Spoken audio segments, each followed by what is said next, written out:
ये मजाकिया जो अंदाज है वो व्यंग है, हंसी उड़ा रहे हैं। अरे क्या करोगे सालों, तुम आवाज उठाओगे थक के बैठ जाओगे।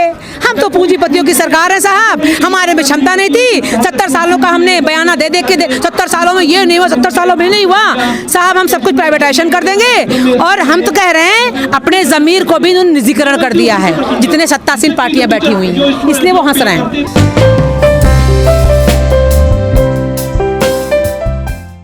मैं पूछना चाहती हूँ कि पार्लियामेंट अपनी प्राइवेटाइजेशन क्यों नहीं करती? जितने मेंबर ऑफ पार्लियामेंट हैं या असेंबलीज हैं, लेजिस्लेटिव है, उनका कर दो ना निजीकरण। फिर संबंधित विभाग, आखिर क्यों कोई संबंधित विभाग का सचिव है, मंत्री है या कोई भी है, तो जब प्राइवेटाइजेशन निजीकरण ही हर चीज़ का कर रहे हैं तो किस बात का सचिव, किस बात का मंत्री और किस बात का चुनाव? जितने मेंबर ऑफ पार्लियामेंट हैं आप उनका कर दीजिए, कॉर्पोरेट्स को दे दीजिए, वो चुनाव लड़ाएं और वो अपना देश संभालें। हम लोग को टैक्सेस से वो लोग क्यों हवालागर्दी करें? क्यों वो इतना फैसिलिटेट हो? क्यों इतनी ऐश की ज़िंदगी जिए?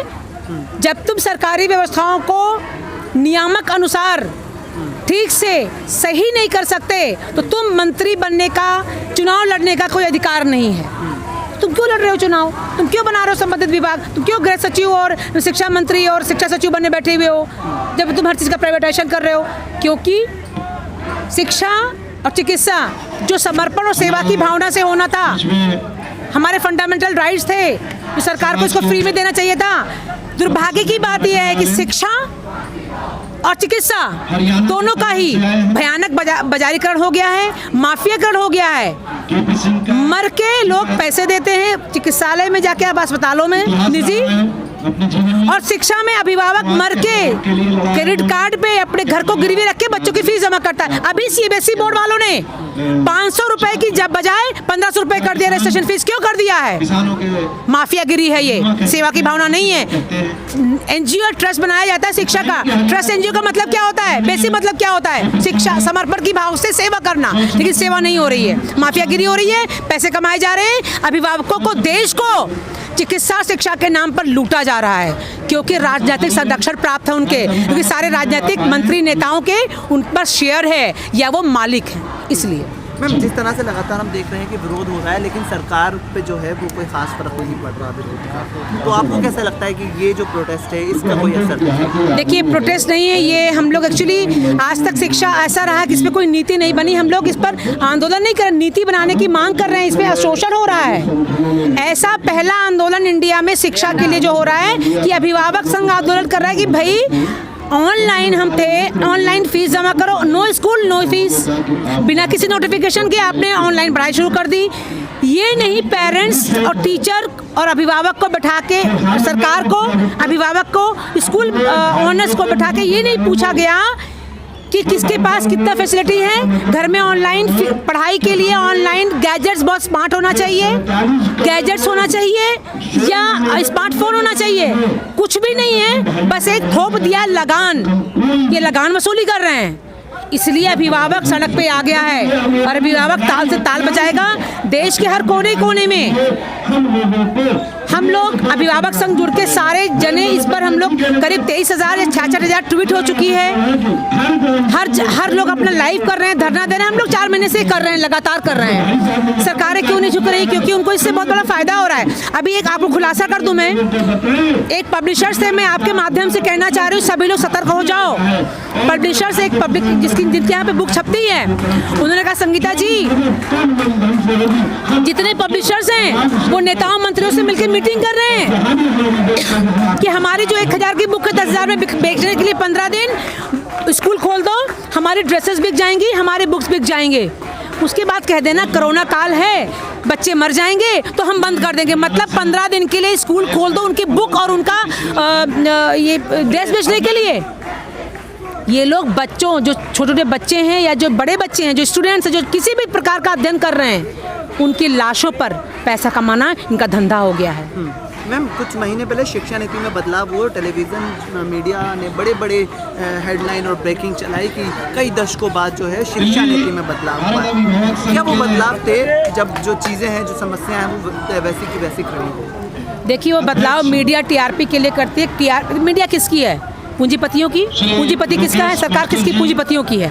तो लिहाजा वो लोग अपने टीआरपी खड़े करते, सारे बदलाव मीडिया पर हो जाता है। मैं माफ़ करेगा, कुछ अच्छे अपवाद हर जगह है। कुछ मीडिया वाले, कुछ लोग जागरूक है देश के लिए काम कर रहे हैं, क्योंकि चौथा हिस्सा में मीडिया कहा जाता है। हमारा मीडिया, अधिकतर मीडिया हाउस बिका हुआ है।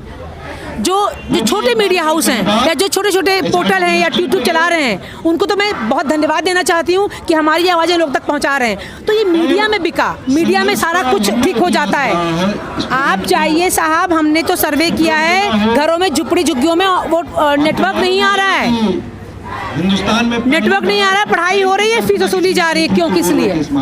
तो माननीय मोदी जी से मेरा निवेदन ये है, अगर उनकी डिग्री फर्जी नहीं है, इस पर तुरंत ये संज्ञान लें। देंगे तो काम नहीं बनेगा। हम शायद शिक्षा अभिभावकों को और स्टूडेंट्स को सड़क पर न उतरने दें। 4,000 आज की स्टूडेंट्स भविष्य इस देश के कर्णधार होते हैं। वो स्टूडेंट्स परेशान हैं। अभी जी के बच्चे जो एग्जाम देने गए थे, वो जी के बच्चों ने, कुछ बच्चों ने सुसाइड कर लिया, क्योंकि 26 साल के ऊपर एग्जाम नहीं दे सकते हैं। सेशन 0 करो प्रधानमंत्री जी। आप सारे स्टेट्स को एक लेटर जारी करते, अमेंडमेंट्स करवा के अध्यादेश पारित करते, दोनों सदनों में अध्यादेश पारित होता। बजाय ये करने के धंधा कर रहे हैं। धंधा है, शिक्षा एक समाज सेवा नहीं है, पैसे कमाने का धंधा है। इन सो कॉल्ड संसद में बैठे हुए जितने रेपिस्ट, गुंडे, बदमाश हैं, उनका धंधा है ये। मैम, हम देखते हैं ज़्यादातर जो बड़े बड़े स्कूल मैनेजमेंट हैं वो लीडरान के हैं, जैसा कि अभी आपने बात की, वो लीडरान के, लीडर्स के हैं, बड़े बड़े स्कूल के मैनेजमेंट हैं। अगर हम ज़्यादातर बड़े स्कूल्स के मैनेजमेंट को देखें, उनका कहीं ना कहीं लीडर्स का उनमें हाथ है। तो क्या बाजारीकरण जो है ये उन लीडर्स को फ़ायदा पहुँचाने के लिए शिक्षा? आपने अपने प्रश्न में ही मेरा जवाब दे दिया। बड़े बड़े लीडर्स, एक बड़े लीडर्स का नाम बता दिए तो बड़ा काम देश के लिए आंदोलन किया हो, आम लोगों के लिए, वो दल प्रतिनिधि नहीं, जनप्रतिनिधि बन के आंदोलन किया हो, मुझे बता दीजिए, एक लीडर का नाम बता दीजिए। जेपी जी, ये लोग अपवाद है, उनका नहीं। जो 547 मेंबर ऑफ पार्लियामेंट सांसद में बैठे, एक दो का अपवाद नहीं कह सकती हूँ। क्या सचमुच में किसी ने देश की जनता के लिए आवाज उठाई है, प्रॉब्लम्स के लिए? हम लोग वोट देते हैं, अपना टैक्स देते हैं, वो लोग अच्छी व्यवस्था हमें दें, लेकिन दुर्भाग्य इस देश का, क्या शिक्षा आंदोलन के लिए अभिभावक सड़क पर उतर आए? हमें हर एक चीज करने के लिए इनसे मांग करनी पड़ती है, जबकि टैक्स गला काट देते हैं। सड़कें खराब हैं, शिक्षा खराब है। आपके माध्यम से एक बात, बहुत बड़ी बात मैं करना चाहूँगी, जो दिमाग से भूल गई थी। बड़े स्कूलों का लाइसेंस रद्द कर देना चाहिए। पूछिए क्यों रद्द कर देना चाहिए? 12वीं तक बच्चा करीब, कम से कम एक मध्यम स्कूल का, जो एक ऑर्डिनरी स्कूल होते हैं, कम से कम 12 से 25 लाख तक व्यवस्था होती है शिक्षा की। मतलब जो फीस आती है 12 से 25 लाख तक 12th तक चली जाती है। 12th में बच्चा और 10th के बोर्ड में एग्जाम का मार्क्स लाता है 78%, 50%, 60%, 98.9%, 99.9% मार्क्स लाता है। 12th के बाद आफ्टर 12th क्लास फिर वहीं के वहीं 0 पर खड़ा होता है कि मम्मी पापा अब हम क्या करें। इसका मतलब प्राइवेट स्कूल में गया, 6,000 महीने की फीस जमा करी, 8,000 महीने की फीस जमा करी, फिर शिक्षा के सारे माफिया कहते हैं तुम इस क्लास करने के बाद जाके 6,000 रुपए महीना कोचिंग में जमा करो। कोचिंग में किसकी है? उन्हीं बड़े स्कूलों की कोचिंग भी है, आकाश से लेके तमाम इंस्टीट्यूट्स जो कि शिक्षा के नाम पर माफिया बने हुए हैं। तो जब प्राइवेट स्कूलों में हम इतना पैसा पे कर रहे हैं, तो उसमें इस स्तर की एजुकेशन होना चाहिए कि बच्चे 10th या 12th के बाद निकलने के बाद अगर वो आगे पढ़ाई ना कर सके तो कम से कम वो कुछ काम कर सके। तो इसके लिए एजुकेशन है नहीं। तो 24-25 लाख जो फीस जमा हुई है मेरी वापस दो, क्योंकि बच्चों को आफ्टर 12th अच्छे परसेंटेज के बावजूद भी कंपटीशन में बिठाने के लिए एक आधार तय किया था, फिर से एक लूट।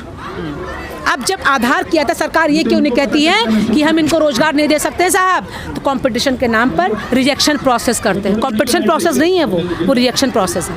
मैम, एक आखिरी सवाल, यहाँ हम देख रहे हैं कि मोदी जी का हंसते हुए जो फोटो है, और ये हंसी भी एक मजाक की बात है, तो मजाक किस पर है? क्या मजाक स्टूडेंट्स, अभिभावक के सपनों पर है। ये हंस रहे हैं, अरे तुम कितना करोगे, करते रहो साहब, हम तो मजे देख रहे हैं लुटियन जोन में बैठ के।